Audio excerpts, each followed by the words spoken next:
加勒比海的夜空死一般寂靜，在云层之上，由于電子戰吊艙的全功率壓制，委內瑞拉引以為傲的俄製 S-300VM 防空雷達，屏幕上只剩下一片血黃。對於地面上的守軍來說，戰爭不僅沒有開始，甚至根本不存在。150架以 F-35A 為首的美軍戰機已經剝奪了這個國家的視力和聽覺，沒有火炮洗地的震撼，沒有裝甲縱隊碾壓柏油路的刺耳噪音。這場被命名為絕對果斷行動的突襲，展示了美軍驚掉人下巴的軍事實力。來自聯合特種作戰司令部的行動人員如同外科手術刀般精準切入了馬杜羅的碉堡。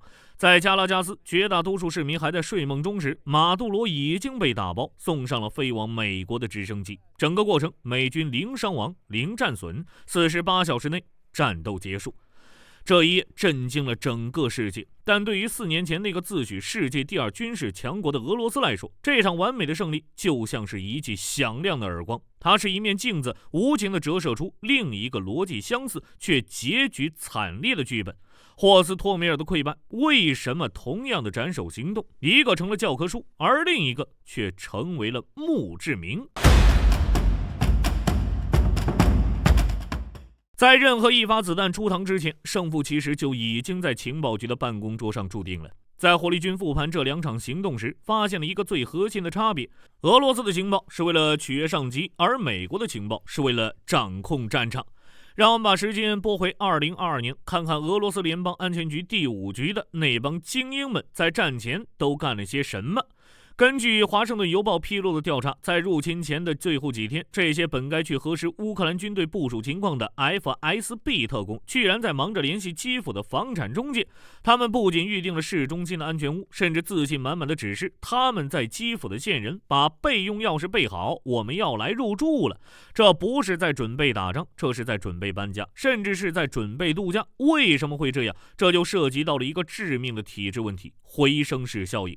第5局並不是不知道烏克蘭在備戰，但他們更清楚克里姆林宮想聽什麼。在那張巨大的長桌盡頭，普京需要的是一個烏克蘭政府不堪一擊，民眾夾道歡迎的故事。於是情報官們通過層層過濾，把所有難聽的風險預警全部刪掉，最後呈遞上去的是一份完美的、符合領導預期的幻想劇本。這種致命的自負直接傳導到了執行層。這也解釋了為什麼進攻霍斯托梅爾機場的俄軍空降兵直到登機前都以為這只是一場演習，他們沒有被告知會遭遇殊死抵抗，甚至連心理建設都沒做。當第一發毒刺導彈擊穿直升機裝甲時，這些士兵的認知瞬間崩塌了。他們以為自己是去維持秩序的警察，結果落地後發現自己成了陷入重圍的孤軍。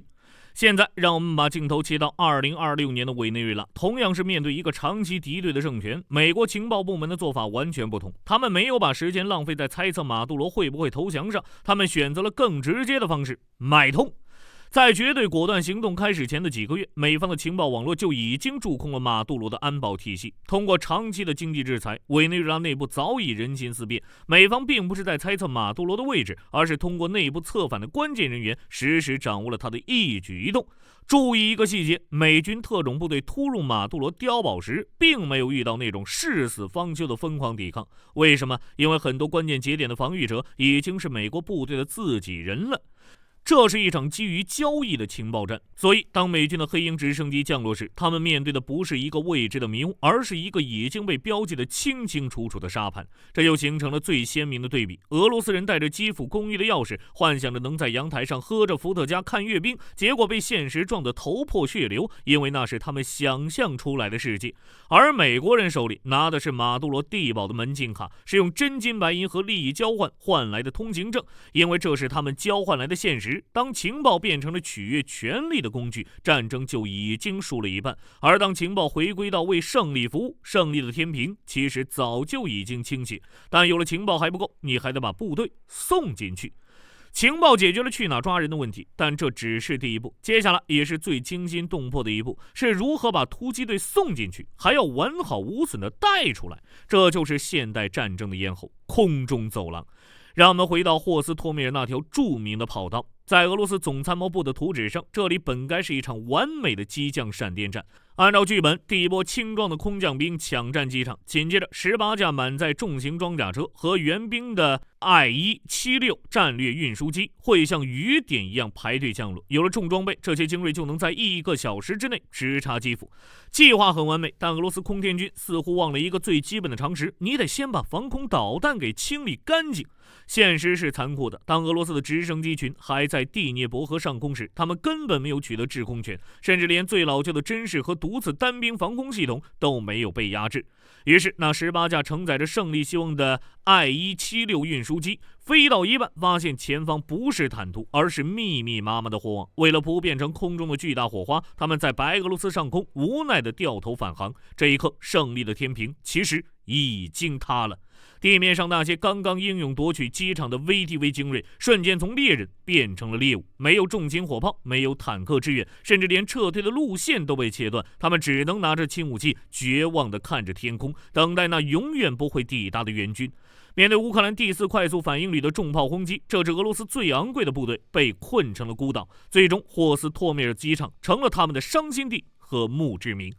反觀2026年的加拉加斯，美軍給全世界演示了什麼叫做飽和式安全感。為了抓捕一個人，僅僅是為了抓一個人，美軍出動了多少飛機？150架次，其中包括最新的 F-35A 隱身戰機和全套的電子戰編隊。這叫什麼概念？這就叫殺雞用了宰牛刀。但這正是美軍的邏輯。在特種部隊的直升機起飛前，哪怕是1秒鐘，美軍都已經確立了絕對的制空權。委內瑞拉花重金購買的號稱能攔截一切的俄制 S-300 VM 防空系統，在強大的全頻段電子干擾下，甚至連開機自檢都做不到。美軍不是在爭奪制空權，他們是直接沒收了這片天空。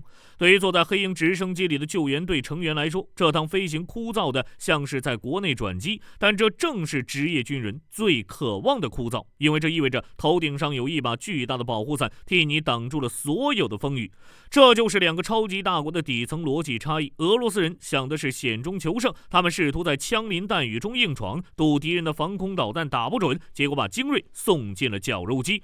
而美國人想的是碾壓式風控，在確保對方連一隻蚊子都飛不起來之前，他們絕對不會讓士兵踏入戰場半步。沒有制空權的空降，那是送死；有了制空權的突擊，那才叫戰爭。然而，就算你有了情報，有了制空權，地面部隊落地了，但這依然不是結束。因為在這個充滿了智能手機和基站的時代，甚至連打電話這件小事都能成為決定生死的關鍵。如果說失去制空權是災難的開始，那麼指揮系統的崩潰就是給這場災難按下了一個快進鍵。讓我們來看看俄軍在烏克蘭初期，俄羅斯軍隊引以為傲的 ERA 加密通訊系統，號稱世界領先，無法破譯。但這個高科技玩意兒有一個致命的設計缺陷，它需要依賴民用的3G 或4G 網絡才能工作。這是一個地獄笑話級別的諷刺。俄軍的電子戰部隊和空天軍在進攻的第一天就非常敬業地炸毀了哈爾科夫和基輔周邊的通訊基站，把烏克蘭的3G 網絡給癱瘓了。恭喜俄軍，他們成功地把自己的加密通訊系統也給幹廢了。你能想象那個畫面嗎？前線的俄軍指揮官拿着手裡造價昂貴的加密終端變成了磚頭。為了指揮戰鬥，他們被迫拿出了什麼？民用模擬對講機，甚至是自己的私人手機。後果是什麼？烏克蘭的情報部門簡直不敢相信自己的運氣。他們不需要複雜的解密，只需要打開收音機，就能聽到俄軍將軍在開放頻道裡大喊大叫：坦克去哪兒了？為什麼補給還沒到？這不僅是丟人，這是送命。美國情報官員後來確認，至少有多名俄羅斯高級將領就是因為使用了普通手機通話被電子信號定位，然後被烏克蘭的火炮精確點名。指揮癱瘓的同時，地面的後勤也演變成了一場災難。為了支援機場被圍困的空降兵，俄軍從北部邊境派出了一支龐大的裝甲縱隊，這就是著名的40英里長車隊。按理說，這鋼鐵洪流足以碾碎一切，但它卻停下了。是被烏軍的火力阻擋了嗎？不全是，打敗這支高科技軍隊的是輪胎和泥巴。由於嚴重的腐敗和維護保養缺失，大量俄軍軍車的輪胎早就老化了。當他們駛入烏克蘭著名的翻江期泥濘道路時，數千輛坦克和卡車像僵尸一樣堵在公路上动彈不得，既没有油也没有配件。這一刻，閃電戰變成了一场大型交通堵塞。而在霍斯托米尔苦苦支撐的空降兵，直到全军覆没，也没能等来這支就在幾十公里外的援軍。現在，讓我們把目光轉回2026年，看看美軍在委內瑞拉是怎麼幹的。如果不看軍服，你甚至分不清這是一場戰爭，還是一次超大規模的突擊行動。美軍這次並沒有單獨行動，而是採用了一種極其特殊的混合編組。衝在最前面的是聯合特種作戰司令部的精英，而緊隨其後的是情報部門的救援隊和缉毒署的探員。為什麼要帶上警察？這就是美軍的精明之處。特朗普政府把這次行動的目標定義為缉毒行動，這不僅在國際法上更容易扯皮，在戰術上也更加精確。這支混合部隊不需要像俄軍那樣拖着幾千輛坦克滿大街跑，他們的後勤鏈條極其短小精幹，依托波多黎各的羅斯福路海軍站，美軍建立了1小時快遞圈，所有的補給彈藥人員都通過重型直升機點对點投送，打完就走，絕不逗留。他們不需要占領城市，不需要管理交通，更不需要擔心輪胎會不會爆，因為他們壓根兒就不走公路，這就形成了最鮮明的戰術对比。俄羅斯人搞的是大兵團、重裝備，結果因為一個低級的通訊 bug 和劣質輪胎，把自己困死在了泥潭裡。而美國人搞的是轻量化、模塊化，他們像是一個拿着手術刀的外科医生，切除肿瘤马杜羅，隨後迅速撤離，整個過程行雲流水。俄軍想要的是占領土地，結果被土地吞噬；美軍想要的是控制節點，結果他們真的控制了一切。克劳塞维茨說過，戰爭是政治的延續，如果在戰場上你贏了，但在政治上你輸了，那麼所有的勝利最終都會變成一場昂貴的徒勞。在這一點上，俄羅斯和美國展示了兩種完全不同的段位。先看俄羅斯，普京發動的這場戰爭最初的政治目標是什麼？占領烏東四州，這是一個實操性為零的目標。克里姆林宮試圖告訴烏克蘭人，他們是解放者，那個已經被歷史淘汰的亞努科維奇甚至已經在白俄羅斯待命了。在俄羅斯人的劇本裡，只要把泽连斯基趕走，換上這個傀儡，烏克蘭就會乖乖聽話。這種政治上的幼稚導致了災難性的後果，因為他們完全無視了烏克蘭30年來形成的民族認同。當俄軍坦克開進村莊時，他們驚訝地發現，哪怕是講俄語的烏克蘭大媽也沒有送上面包和鹽。俄羅斯試圖全盤推翻現政權，結果是逼得整個烏克蘭社會從軍隊到平民為了生存而不得不殊死抵抗。政治目標的虛妄讓軍事行動變成了一場沒有盡頭的治安戰。現在再看看2026年的美國，這才是真正的教科書級操作。在絕對果斷行動成功後，美國保留了委內瑞拉國家機器的完整性，避免了像伊拉克那樣政权解體後的权力真空，避免了委內瑞拉民众面臨更大的動亂。美軍只需要換掉那個不聽話的頭，至於身子照舊運轉，這就是兩者的雲泥之別。俄羅斯人試圖強行改變烏克蘭人的思想，讓他們重新回到蘇聯的敘事，結果陷入了烏克蘭人齊心協力的全民動員之下。而美國人想要的僅僅是抓到馬杜羅，他們僅僅是要敲掉委內瑞拉的首腦，把握住石油資源，維持委內瑞拉的穩定，這樣才能在戰鬥結束後宣告完全的勝利。